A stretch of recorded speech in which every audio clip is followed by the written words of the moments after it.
Miantso ny filohan'ny fanavozana sy ireo tanora ZNZ mba hifampiresaka tsy hidirana amin'ny krizy vaovao hita amin'ny firenena indray. Andriamatoa Fidera Neveson mpandraharaha malagasy. Raha izaho manokana maha-olon-tsotra fotsiny dia ny fangatahako dia ny hoe mifampiresahana izay foana dia fandeferana dia mapetraka ny ambopoa fa samy mifampijery tombotsoa ambony firenena satria le vahoaka efa tena mesahirana ho anay mpitatitra zao tamin'ity 3 volana voalohany ity tena natsapa tena fahasahiranana ny mpitatitra. Dia raha ohatra tsika ka mbola hiditra anatina zavatra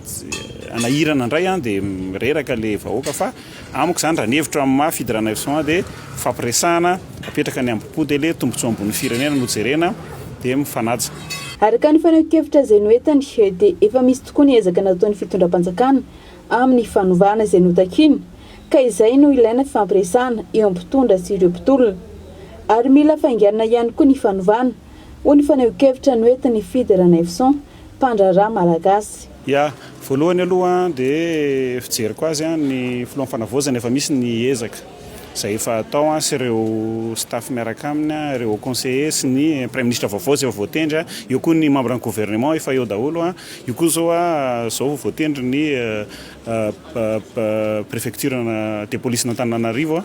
Hitako efa misy zavatra mipetrapetraka zany fijeriko azy manokana izay efa andalana mpametrahana azy fa raha hiteny hoe tsisy ny fanovana aloha nisy ny fanovana teto hatramin'izay volana vitsivitsy izay nitakiny ireo mpiatsehatra rehetra moa zany tao anatin'izay fijeriko azy zany manova zavatra ne tsy mora tsy maintsy mandeha tsikelikely na ataoko hoe ny zanaka ao an-trano ary raha misy ny fanovana ny toetra sy ny anona mbola sarotra fa tsy maintsy alefa tsikelikely fa ny zanona zany koa nefa tsy tokony matoritory fa tokony manao ezaka faran'izay zokiny satria tsy mora zany manova zany dia mila ezaka tena hoe anona nefa zany mino fa efa ao anatin'izany tsara izy ireo.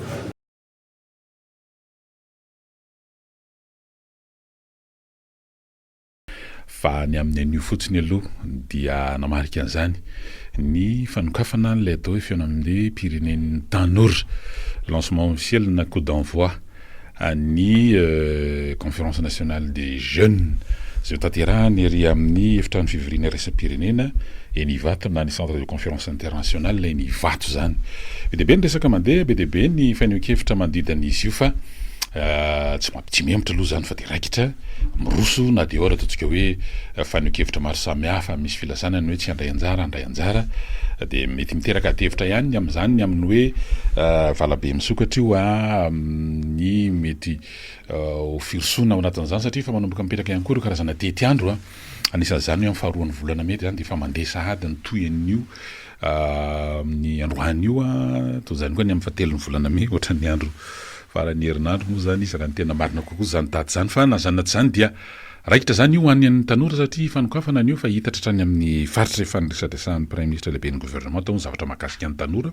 nandritra ny ataontsika hoe fanolorana ny fandarana asa fanatanterahana politika akapobean'ny fanavozana izany ao anatin'izany ny anjara toeran'ny tanora amin'ny hoe hametrahana rafitra eo anivon'ny primature izay tsy hoe ho mpanatanteraka fotsiny tanora fa dia nisany miara-miketrika zany mpamolavola ny ao anatin'ireny karazana tetika asa dia izay etefa indrindraindrina ao amin'ny tanora dia mahakasika loatra ny asa zany amin'ny akapobeany sy ny hoavin'ny tanora toy izay ihany koa rehefa andraisan'ny premier ministre lehibe ny gouvernement Andriamatoa Mamitina Rajoelinarsson nandritry ny ataontsika hoe conclave izay taorian'ny fanendrenan'ny gouvernement izay nitanterahana tany Ampefy nandritra ny 2 andro ny amin'ny hoe toerana omenan'ny tanora isaky ny département ministériel zany hoe misy toerana ho an'ny tanora zany any amin'ireny raha ao anatina poste budgétaire moa zany dia eo amin'ny 4,000 eo no amin'ny vatondro ao anatin'ny teti-bolam-panjakana ho an'ity taona 420 ity ary efa tsy njarana ao anatin'ireo ministère maro samihafa zany dia misy toerana ho an'ny tanora dia eo ihany koa moa zany fanatanterahana conférence nationale amin'ny akapobeany mihitsy ny amin'ny ataontsika hoe fanofanana nireo mpanatanteraka an'izany rehetrarehetra zany any anivon'ireny faritra any anivon'ny vokotany sy ny sisa dia manana anjara toerana lehibe amin'izany ihany koa ny tanora raha ohatra ka ny famaritana sy ny fikarakarana sy ny famolavolana an'izany rehetrarehetra izany. Isany anamarika an'ity herinandro ity ihany koa resantsika rehefa avy eo ny mikasika ny ataontsika hoe rafin'ny kolontsaina satria dia ho tanterahana any Juliara amin'ny faran'ny herinandro zany zomaso sabotsy ho avy izao ny atao hoe festival du Tsapiky moa zany dia kolontsaina mampiavaka ny malagasy ary nankatoaviny teo anivon'ny UNESCO ho arembakoka ny zanak'olombelona amin'ny patrimoine de l'humanité ny tsapiky zany dia tafiditra ao anatin'ny kolotsaina malagasy mampiavaka ny Madagasikara indrindra fa amin'ny faritra atsimony nosy iny. Horasantsika kely iny rehefa aveo fa mialohan' zany rehetrarehetra zany aloha dia ezakitsika mba haka ihany koa satria tamin'ny farany herinandro iny dia tsy nampozany maro ihany koa ny fisehoan'ireo ataontsika hoe ben'ny tanàna maro avy amin'ny lafalo nosy. Ireo ben'ny tanàna maro ireo dia nisy fihaonana tetsy amin'ny Andy bypass tetsy. Nisy fanambarana folo zany taorian'ny fivorian'izy ireo ny amin'ny hoe angataka fihaonana amin'ny filohan'ny fanavaozana ny Repoblika tamin'ny fanambarana folo izay nataon'ny filohany dia Ngarado Raparawel ben'ny tanàna ny commune Ampitatafika etsy Antananarivo Atsimondrano zay filohan'ny fikambana zany ben'ny tanàna manerana ny nosy izany. Fa nisy ve ny fihaonana sa mbola tsy nisy ny fihaonana hatramin'ity anio ity ezaka tsika antso ray amin'ireo ben'ny tanàna zay nivory tetsy amin'ny Andy bypass raha ohatra ka hoe mety efa tratrantso ambadika eo izy dia zany ao ampidirina zany aloha hoe inona ny antony fa maninona le izy mitranga amin'izao zavatra vanim-potoana zao, misy zavatra manahirina ve, misy zavatra mampiahiavy raha ohatra ka mety efa voninao ny ben'ny tanàna ny commune urbaine ny Ambatoboeny raha ohatra tsara amin'ny fifandraisana aloha ry taina kely dia ho atsotsika izy ben'ny tanàna Ambatoboeny Jean Valérien Rakotonandrasana. Raha ohatra izy ka efa maheno atsika ao ambadika ao dia zahantsika ho mba ho anontaniana aloha mba hinona ny vaovao sy ny zava-misy ankoatran'ireny zavatra efa nitranga dia ny rehetrareny raha ohatra ka efa mba mandray anay ianao mandre anay ianao andreo matoa ben'ny tanàna mivantany eto amin'ny Top Radio amin'ity fotoan'ity miarabanao. Salama tompoko dia miaraba anareo amin'ny Top Radio, miaraba ihany koa ny mpanaraka ny fandarana amin'izao maraindraina zao. Iny ary misaotra anao manaiky mba hitafafohy aminay amin'ity maraina ity fantatray fa betsaka ny asa manandraikitra izay miandry ianao dia eto Antananarivo amin'izao fotoana izao hatramin'ny farany herinandro iny nisy ny fivoriana tery amin'ny Andy bypass ary ny faranana tao anatin'ny karazana fanambarana fohy tao amin'iny fa angataka fihaonana amin'ny filohan'ny fanavaozana ny Repoblika ireo ben'ny tanàna izay ao anatin'ny fikambana ben'ny tanàna manerana ny Madagasikara. Mety afaka fantarina ve ndray matoa ben'ny tanàna ny antonantony mety natonga an'izay atao hoe fangatahana fihaonana izay ary efa nisy ve le fihaonana tao aorian'ny alady nanaovanareo fivoriana sy fanambarana iny? Marina dia marina tokoa zay ao anatin'ny fikambanan'ny ben'ny tanàna manerana ny nosy nisy ny fangatahana fihaonana. Io fangatahana fihaonana io tsara marihana fa karazana toy ny fihaonana zay efa natao tamin'ny faha-efatra amby folo ny volana Desambra taona 2024 lasa teo. Efa nisy fotoana nandraisa ny filohan'ny fanavaozana ny fikamban'ny birao ny fikambanan'ny ben'ny tanàna tamin'izany daty zany ary nisy ny zavatra ny fampiresahana tao anatin'izay ka izao fangatahana natao zao dia karazana ataoko hoe suivi angambany amin'ireo teboka maromaro vitsy izay nangatahany ben'ny tanàna manerana ny Madagasikara. Hatreto aloha dia mbola tsy nisy ny fihaonana handroy araka an'ilay nangatahana tamin'ilahady fa miandry zany izay araka ny fiangaviana nataonay moa dia hoe raha sitrakareo dia amin'ity herinandro ity satria saika mbola nandray fanapa-kevitra ny mbola hijanona eto an-drenivohitra zany ny bureau national aloha satria ny rafitra eo anivon'ny fikambanan'ny ben'ny tanàna dia misy ny filoha national dia maire-ny Ampitatafika ny tenako no co-président maire-ny commune urbaine Ambatoboeny ary ny co-président miaraka aminay telo zany dia ny maire-ny commune urbaine ny Antsoy dia misy ireo vice-président national isaky ny faritra dia ireo vice-président national isaky ny faritra ireo zany mbola eto amin'izao miandry anio. Tsara marihana fa efa roa herinandro talohan'ny Paka no nisy ny fangatahana ny fihaonana io ary voatondro fa tokony 13 no raisin'ny PM izay ary ny 14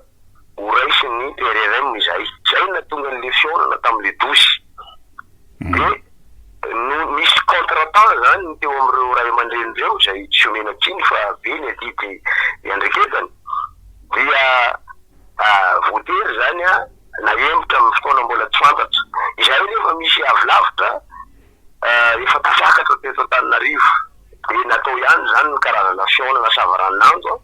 izay nataonay teto Antananarivo ary nanao an'iny fanambarana iny. Zay zany amin'ny ankapobeny raha ny mahakasika ny fiaonana ary mananteny izay fa andray ny filohan'ny fanavaozana sy Andriamatoa Premier Ministre. Iarahantsika malala fa vomoaly zao misy an'ilay fiaonan'ny Premier Ministre sy ny ireo mpikambana ao amin'ny antenimieram-pirenena. Mety izay no antony natonga an'le rendez-vous reporté. Zay ngamba no azo ambara mahakasika ny mpanara-baovao dia ohatran'ny manao fanamarihana Andriamatoa be ny tanàna hoe kisendrasendra ve fifanjoana ve satria tao anatin'ny fotoana izay nisy ireo karazana hetsika fa niokevitra ny amin'ny handravahana an'ireo androm-panjakana anisan'izany antenimieram-pirenena no indrokonareo zany nipotra ny amin'ny mangataka fiaonana mety isy fandraisany ve zany amin'ny hoe sa misy aiavy aminareo eny anivony ataontsika hoe sitadena ny vondromboka paritra itsinjara-pahefana ny amin'ny mety hoe sody ho tafiditra tonga any aminareo ny hanolona asa mety ho PDS ny mpitantana eny anivony commune. Tsy de am'izay loatra ngamba ny tena olany be ny tanàna. Ny be ny tanàna dia olom-bofidy ary atao hoe zay no any amin'ny fanjakana akaiky ny vahoaka any amin'ny collectivité zany. Marina tokoa zany fa ohatrany karazana coïncidence ngambany. Ary zay indrindra ny natonga ny fanambarana napetrakay hoe zay zany de fikambanany be ny tanàna tsy miditra amin'ny resaka politika fa kosa miefitra ary sarokiny amin'ny resaka fampandrosoana zavatra samby hafa zany izay zavatra zay ka mazava be ny message ho anay fikambanany be ny tanàna eto Madagasikara fa ny fikambanany be ny tanàna de tsy miditra ary tsy ho tafiditra am'izao atao hoe etsiketsika ara-politika zao. Raha misy be ny tanàna amin'ny anaran'ny tenany manokana izy afaka mandeha am'izany raha tiany zany fa izay atreto aloha dia fampandrosoana ny commune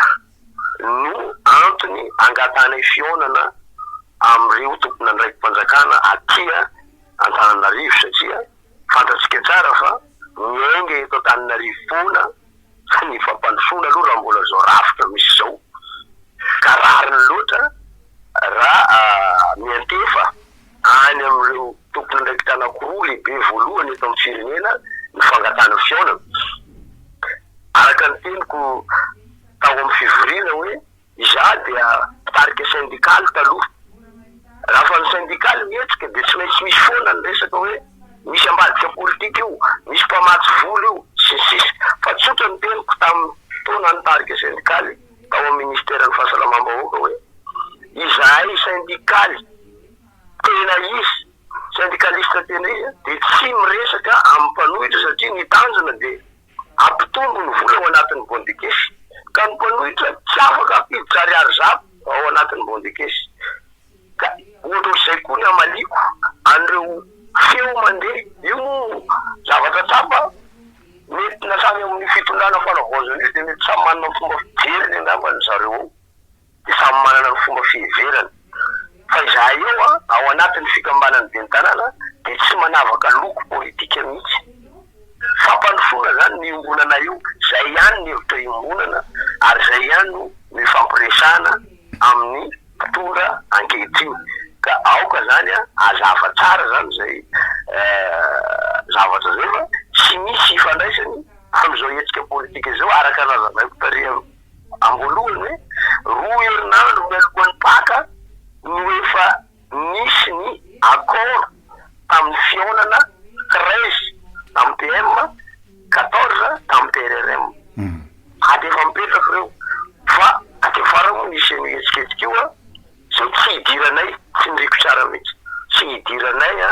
fa nanay dia fampandrosoana any fotony zay no manahirana anay zay ny karanay eto Antananarivo. Fanontaniana farany Andriamatoa be ny tanàna amin'ny resaka fampandrosoana anao misy moa lalàna amin'ny feno vondromboka paritra zany misy le 2014 020 dia nisy ihany fantsiana sasasasany taty aoriana tonga hatramin'ny 2024 002 zany amin'ny akapobeny miresaka fampandrosoana ianao irisana koa tsika ao anatin'izao tsika hoe mifanavozana izao mety mifanaraka amin'ny vanim-potoana mifanaraka amin'le mety hoe fampandrosoana katsahana sehetreretina ho taterany anivon'ny vondrakom-paritra ve io lalàna misy amin'izao fotoana zao indrindra fa le 2014 020 sa hitanareo fa mila fantsiny zany ary mety efa manana sosokevitra amin'ny hantsina zany ve ianareo bentanana perinasy ianao raha teo moa zany de tsy hoe voasambiny akory no mitatana commune fa efa nitatana zany tamin'ny mandat teo aloha. Tena magnifique an'izay mihitsy zay ao anatin'ny bureau national omaly ariva zao zay de nisy fivoriana ny fionana ary nanana fotoana zay tamin'ny Andriamatoa ministry ny intérieur sy ny décentralisation ministre ny atotany saingy tsy raikitra io fionana io noho le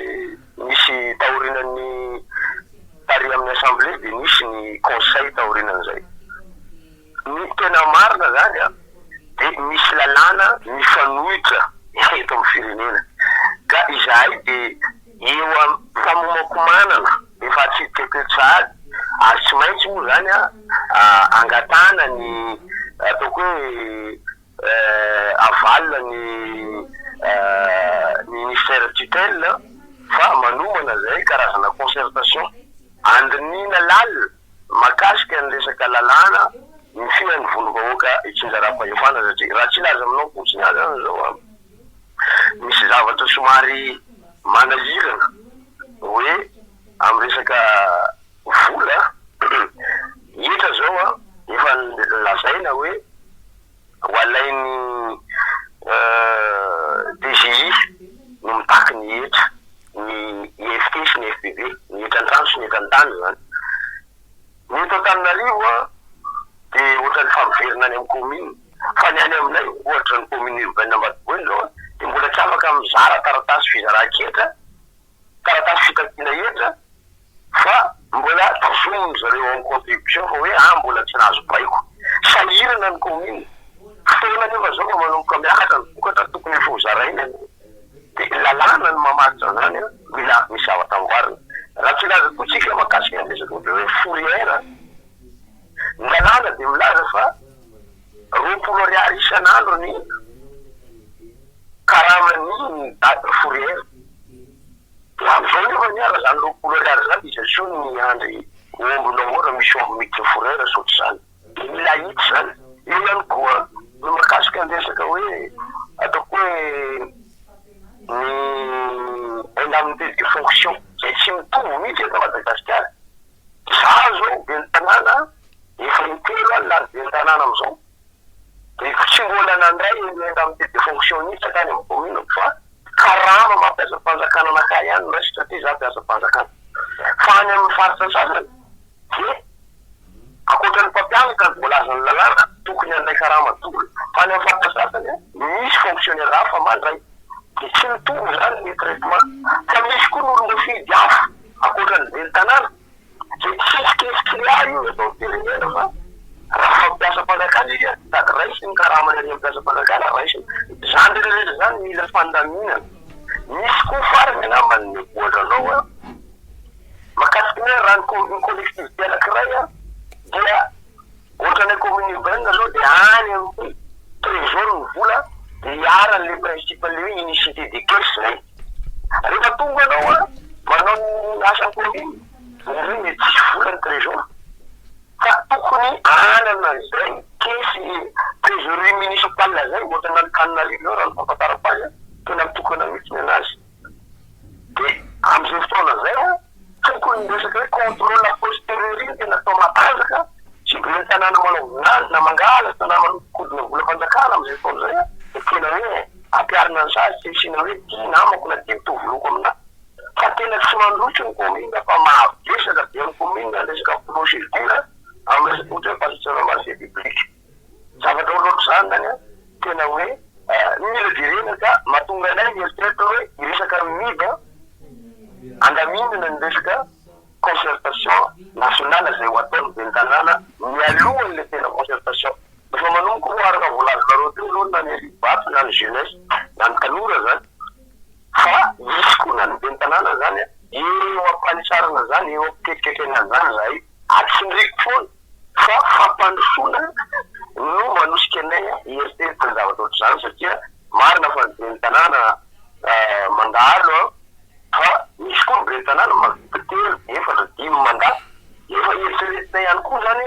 tokony misina resaka kinaposa amin'ity resaka fonction amin'ny maro ben'ny tanàna ty ohatr'izay ngamba ny azoko amalina an'ilay fanontaniana zay napetraka ao eny ary isona be dehibe no andriamato ben'ny tanàna commune urbaine Matoboina Jean Valérien Ragotonandrasana tao anatin'izay ataontsika hoe fanomezana fanazavana fo zay mbola misy moa zany ho itao ny fivoarany raharaha amina hoe fionanareo raha mbola misy azo ifampizarana dia mbola mety antso ihany zay makasitraka ny tamin'ity androany ity dia mirary soa ihany keo ie zava-dehibe ny afantarana zany ry hitako raha fahalomanana ny amin'ny antonanton'le hoe mifionan'ny ben'ny tanàna ho fiaonana amin'ny mpitondra fanjakana amin'izao fotoana zao ny premier ministre sy ny filohan'ny fanavozana etsakila ihany koa zany dia efa nilaza izy satria moa zany dia troisième mandat zao raha le ben'ny tanàna ny commune urbaine Matoboiny mahafantatra tsara zany inona zavatra iainana neny anivon'ny commune eny saminy atao hoe Madagasikara iray isika nefa zany misy traitement ohatrany hoe tsy mitovy zany ny ainany samy commune dia anaovanareo fanamarina ary hoe mba mety isy ihany koa karazana hoe préconcertation zany na concertation ho an'ny ben'ny tanàna aloha zany mialohan'ny tena hoe concertation zava-dehibe zany satria ny atetony ben'ny tanàna no anatin'ny hoe volom-bahoaka itsinjara-pahefana any fotony tena hoe mahita sy miaina n'ilay zavatra misy filan'ny vahoaka sy ny hoe tena mahita ny any anaty vilany zany ny ady vilany hoe volom-bahoaka itsinjara-pahefana zany ka zava-dehibe zany boary anaraka toko ambatra vitsivitsika dia mandray ny mpiaino ihany koa arin'izay